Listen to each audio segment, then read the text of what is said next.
喂，大家好，翻嚟現代三國志啊，好，我講一講朱鎔基，朱鎔基前總理咁，因為佢就啱啱逝世。我原本諗住唔打算做節目嘅今個禮拜，因為太忙咁，但係有幾忙都要做一個節目關於朱鎔基，因為呢位人才簡直太犀利、太厲害啦。因為90年代我開始研究中國經濟嘅時候咧，已經即係了解到朱總理係一個非常之獨特同埋厲害嘅總理嘅領袖。咁冇咗佢呢，基本上冇今時今日嘅中國嘅。咁我亦都可以話，即係中國近代歷史頭5位最勁、最大影響嘅人呢，佢係其中一位。咁佢基本上係去到鄧小平級嘅人物嚟嘅。咁今集呢，就講唔晒佢一生嗰啲成就㗎啦，咁我抽幾樣嘢出嚟討論下啦，亦都係最重要嗰幾樣嘢啦，同大家分享下呢啲嘢。今時今日嘅中國呢，係未必去到呢個水平嘅，如果冇咗朱鎔基嚇。咁因為佢90年代真係達到幾個突破，克服咗幾個大問題，咁然之後呢，就可以打好國家嘅經濟同埋政治嘅基礎，咁憑呢個咁穩定嘅基礎咧，就可以慢慢發展進步，然之後今時今日有而家嘅中國啦。OK， 咁OK 嗱，朱總理或者前總理佢係朱元璋嘅後人嚟嘅，大家都應該知啦嚇。佢係朱元璋第18個仔嘅後人嚟嘅。咁所以佢係直接係啦，同明朝皇室有直接關係。長沙出世啦，但係呢啲嘢唔講啦，即係我諗呢啲嘢大家都即係一上網就睇到啦。好快咁講佢，即係70年代，應該係78年嗰陣時候咧，佢就俾鄧小平挑選，話係冇鄧小平兜面話冇人識經濟就除咗佢之外，咁我就即係挑選佢出嚟要幫手呢個經濟改革。中國經濟改革市場開放，OK， 最困難嗰10年呢，就係90年代嗰10年，因為嗰陣時候呢，就面對幾個非常非常之嚴重同埋呢個 fundamental 呢個基本嘅問題。咁呢啲發生咗咩事呢？係貪污啦，當然 OK。曾經講過，喂，我預備咗100個棺材，99個係貨貪官嘅，剩翻嗰1個係我嘅嚇。朱總理曾經講過呢句説話。貪污係一樣嘢。咁另外呢，90年代嗰時候呢，就面對銀行危機 ，OK， 財政改革、國企重組，咁同埋呢個世貿嘅談判。咁呢4樣嘢我可以着行講嘅。加多一樣嘢唔需要，因為我想講一樣嘢就係呢個稅務改革，但係稅務改革咧可以列入呢個財政嗰個改革嗰度嘅。OK， 咁其實呢4樣嘢咧都可以好快咁講，但係個重點咧就係講個財政改革同埋可以講下國企同埋個世貿嗰度啦。OK， 銀行危機咧基本上排走啲貪官啊，咁然之後就同呢個國企重組同埋呢個財政改革咧係重疊啫。OK， 都重疊得都幾犀利嘅。咁你基本上解決咗嗰2樣嘢咧，你嗰個銀行危機咧就即係自然咧就會即係向好走啦。OK， 咁嗱佢咧就面對呢啲問題啦。當時喺90年代，咁其中一樣嘢咧，我覺得佢咁多個問題解決咗，咁多個成就係達到咧最重要嗰樣嘢咧就係財政改革，咁尤其是關於繳稅同埋嗰個稅務嚇，咁簡單啲講啦，之前同之後，之前咧每個省嗰啲個繳稅同埋嗰個稅務制度咧係自己每個省負責嘅，咁中央咧即係北京咧就係冇乜權去管每個省嗰個稅收同埋個財政嗰度嘅，但係朱鎔基改革呢個財政制度之後呢，就調轉啦，就係中央有晒權，唔好話有晒權咧，但係有大部分嘅權咯。咁呢樣嘢好重要嘅，一陣間會講。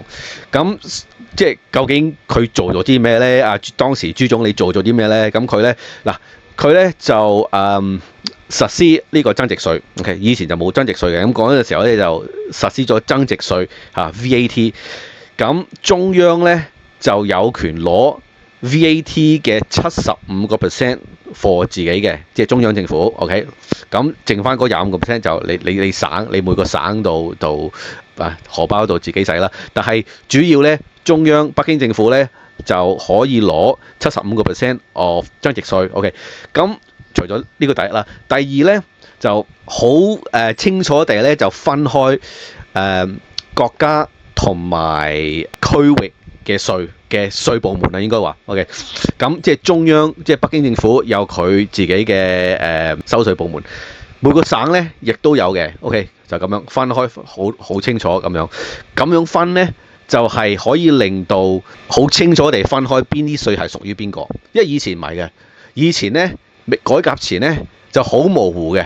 咁好多時咧就嗰啲省咧就攞中央嗰啲錢咁樣嘅。咁而家咧就係分得好開。咁另外咧亦都分開邊啲稅係中央淨係中央可以用，邊啲稅係省可以用，邊啲稅咧係可以共同可以用嘅。OK， 嗱呢度又好重要咯。OK， 嗱咁所以咧再好快咁回顧翻咧。OK， 朱鎔基咧喺個稅制度咧，其實佢嗰成個制度咧就叫分稅制。OK， 分稅制咁咧就第一包括增值稅啦。增值稅之中咧有75% 咧就係歸中央嘅。OK， 呢個第一。第二咧就係兩個稅嘅部門，一個就中央，一個咧就省政府嘅。呢個第三咧就係嗰啲稅係點樣用。OK， 分開三個部分。第一就係中央用嘅稅，淨係可以中央用嘅啫。第二就係省，淨係可以省用嘅稅。第三咧就係共同嘅，就可以 share 嘅，可以省又得，中央又得，睇情況。OK， 咁憑呢啲咁嘅改革咧，中央咧就係攞翻嗰個收稅同埋使稅嗰個權，呢個好重要嘅，因為咧有呢個改革之後咧就可以做大單嘢啦。OK， 中央有錢做大單嘢，因為之前唔係嘅，之前咧嗰啲省政府話晒權，咁嗰啲錢咧就落到省度。你基本上即係由一個國家層面咧，你有啲大單嘢咧，例如好似我舉個例子啊，搞高鐵、搞電網、搞例如機場啊，或者一啲港口啊，或者一啲大嘅基建啊。咁呢啲咧其實好多時咧啲大基建咧係跨省嘅，跨一個省、兩個省、三個省。OK， 咁另外咧其實都好多呢啲咁嘅大單嘢咧係需要中央統籌同埋使錢嘅，或者中央同埋省政府共同一齊。OK， 咁所以咧你透過正話所講嗰啲財政改革咧，中央第一有翻錢，可以儲翻錢；第二可以有錢去投資啲大單嘢，尤其是好似正話所講啲高鐵啊、啲電網啊咁樣嘅。你淨係呢兩樣嘢咧，先係即係淨係呢兩樣嘢咧，高鐵同電網咧已經係非常之國家級嘅。咁冇其他國家係比我哋做得好嘅，我哋基本上係全世界係即係最好嘅、最先進嘅、做得最完善嘅。其中一個原因就係可以去翻朱鎔基嗰個財政改革嗰度，國家級統籌。OK， 咁另外咧可以再提一提咧，就咁樣透過呢個財政改革咧，每個省嗰個政府佢嗰個收入咧就比以前低咗啲，咁所以咧由90年代之後咧，嗰啲省政府咧係好靠賣地去維生。OK， 同埋咧有啲省咧當然係有錢啲同埋窮啲噶嘛，咁佢透過呢個而家呢個新嘅即係當時嘅新嘅分稅制咧，有錢嘅省咧亦都會俾多啲錢，俾多啲稅，繳多啲稅俾中央，咁然之後中央咧就會分呢啲錢咧 redistribute 去窮啲嘅省份，即係例如你有啲有錢嘅省份，例如廣東省啊、福建省啊、浙江啊嗰啲係有錢，咁嗰啲係繳多啲稅咯。OK， 中央收到呢啲稅之後咧，就會派去一啲比較落後啲嘅省，例如西邊嗰啲。咁所以咧，你透過呢個新嘅制度咧，解決貧窮嘅問題咧，就可以達到啦，可以解決貧窮問題啦。咁呢個咁嘅分稅制咧，係財政改革最關鍵、最重要嗰樣嘢嚟嘅。咁即係當然有其他元素啦，但係最重要係呢個分稅制。咁可以話分稅制咧係令到國家個財政強化翻，可以解決貧窮問題，可以中央有翻錢，可以做一啲國家級嘅大單嘢、大 project、大項目，令到成個經濟平穩啲，嗰個基礎穩健，咁然之後咧就可以繼續發展落去。咁另外就有呢個國企重建啦，重組啦，應該話國企重組。咁咧簡單啲講咧，係好多人係炒咗出嚟嘅，OK，好多人係失去咗鐵飯碗。咁睇翻啲數字咧，基本上有4000萬人係被裁員裁咗出嚟，冇咗個鐵飯碗嘅。咁但係呢啲人係咪真係冇去做咧？其實又唔係嘅，因為當時咧亦都有一啲培訓計劃，亦都有一啲退休金俾佢哋嘅。咁好多時佢哋即係收到退休金，咪可以做啲小生意啊。有啲就即係真係退休啊咁樣嘅。咁有啲再訓練咧，就再揾個工啦，做其他嘢啦。係困難㗎呢個國企重組。咁但係係一個需要做嘅嘢嚟嘅，因為唔可以永久地養住一班人咁樣噶嘛嚇，咁即係佢哋生產能力低，咁即係繼續養佢落去，即係對國家嘅財政係唔可以持續嘅。咁所以咧就朱鎔基解決咗呢個問題。咁另外世貿 OK， 世貿嗰度佢咧就帶領世貿談判嘅。世貿談判咧係維持咗15年嘅，15年咁耐嘅。咁亦都可以話呢個係紀錄嚟嘅，因為其他國家入世貿咧唔需要傾15年嘅，但係中國就傾咗15年。原因咧就係西方國家咧，尤其是即係嗰啲 G7 國家咧，傳統工業國咧，尤其是美國啊、英國啊、日本嗰啲咧，佢梗係喂見到你中國想入世貿，佢梗係 make sure 係大把條件跨住你㗎啦嚇，咁樣嘅。咁朱鎔基咧就傾得掂，唔單止傾得掂，佢就好啦。我哋佢即係呢個西方國家咧，想俾咩問題、咩挑戰我哋咧，我哋克服到你，我哋接受。咁接受咗，咁入咗啦。咁01年12月就入咗啦。咁即係傾咗15年嘅。入咗之後咧，可以話俾中國工業同埋出口商開咗一個綠燈，可以發展啦，可以嚟料啦。你想做到幾大幾大？因為有外國市場。憑入世貿咧，01年入世貿咧，呢個中國成為世界工廠咧，就真係成立咗呢樣嘢啦。即係之前都唔係嘅，之前咧未入世貿嗰時候咧，其實係好多問題，好多 trade barriers 卡住你中國嗰啲出口嘅。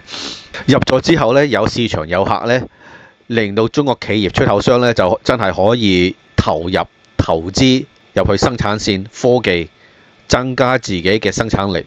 咁就係憑呢樣嘢咧，就令到中國成為世界工廠。咁即係拋遠晒其他發展中國家咧，尤其是印度啊、東南亞嗰啲啊，亦都令到中國可以成立各行各業嘅生產鏈。咁呢個真係好重要嘅，因為大家都應該知生產鏈呢樣嘢，無論各行各業咧，中國係贏晒嘅。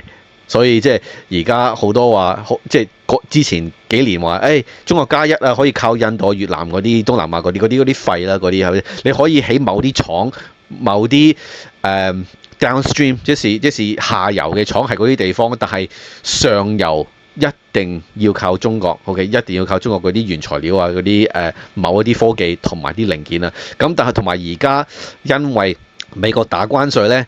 打全世界咧，中國嗰個關稅係比較即係而家傾到即係算低咧嚇，比其他國家好多外國商咧覺得，咦喂，喺印度、喺越南、喺馬來西亞設廠呢，其實嗰啲關稅都高喎，但係同時間冇中國嗰種效率喎，嗰種生產力喎，我不如搬翻去入去中國咯。